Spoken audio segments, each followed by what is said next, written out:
56% win rate. 56%. If you guys don't know, every time you play an online game like this, having a win rate above 50% is already considered really good. Because remember that we're not aggregating like 100 matches. This is from a data set of millions of games, okay? So to have a win rate of 56% is really egregious. And I mean, I guess it goes to show that they really balance the game for fun, right? My problem with this is playing Peni actually fun? Because I don't find it fun.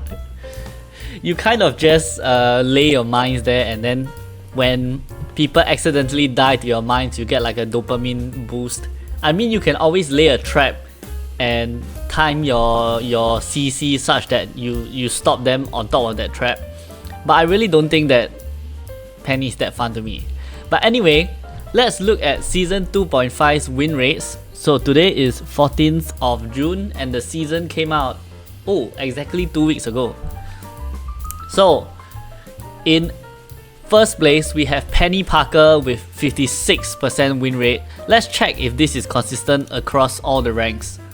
Okay, Rocket is highest in bronze. Panther is highest in silver. What the shit? 58%. That's crazy. Silver players just can't deal with like a decent Panther, I guess. Ultron is really high in both silver and gold. Panther is also 56% in plat. Damn. I don't even think he got buffed, right? I need to go and check.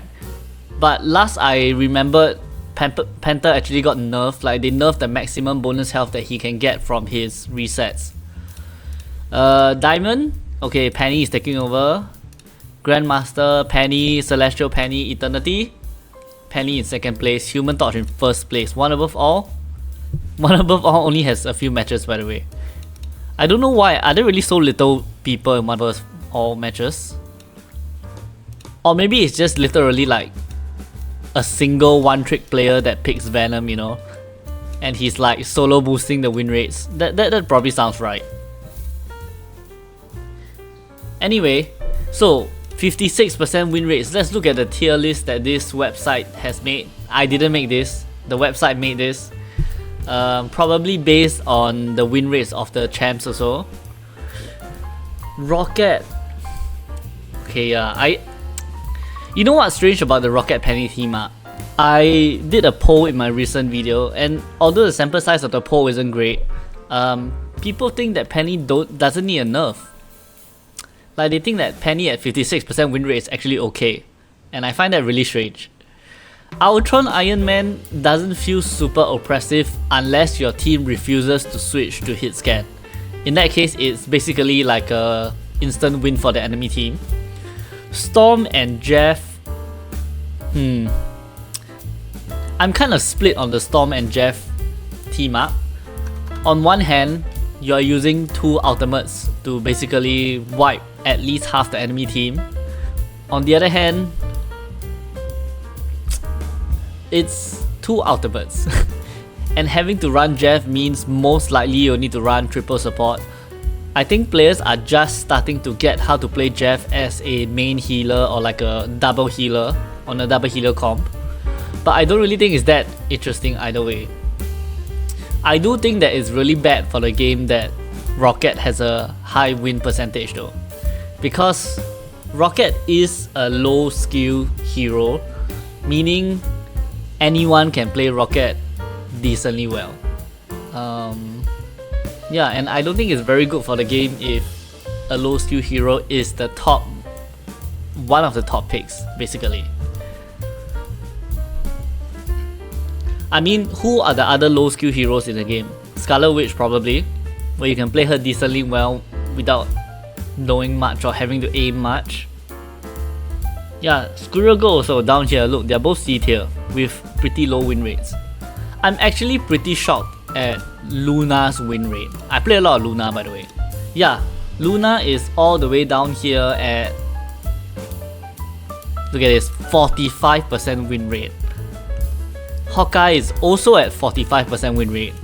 I'm actually quite shocked about that because in my experience, when I meet a decent Hawkeye player, he destroys the lobby. Like there's like no chance. When playing Luna, I think that the ultimate nerf is really significant. Right now, I think my ultimate charges maybe like 1.5 times as slow as the other support. Like let's say if the other support is playing Cloak, previously I would almost always get it faster than the other support. Yeah. Even in my duo games when we both play support, like we feel the difference and it's so huge. So with Luna now, you really need to rely on getting kills with your main moveset. So she has moved more towards someone like Mantis, where you need to focus on doing a lot more damage. Unless you have a Loki on your team, I guess. Yeah, so let's look at the team compositions. Of course, 222 seems to be the best. Oh wait, this is pick rate.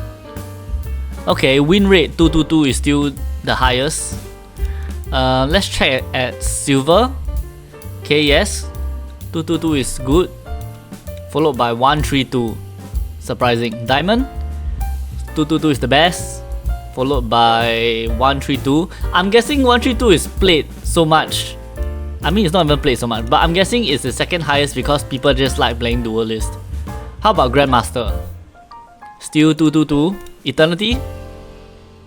Yeah, so this hasn't really changed from the previous seasons, I think. 222 is still like the most dominant team composition. Oh, in one above all, 222 is the only team composition.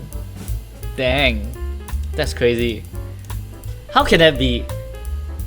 Maybe the sample size is just so small that like nobody plays anything else. Or everyone that gets to one above all learns how to flex, basically. Interesting.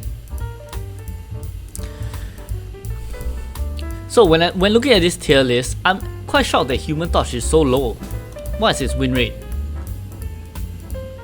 Oh my gosh, it's all the way down here. I guess I don't see a lot of Human Torch players nowadays, interestingly enough.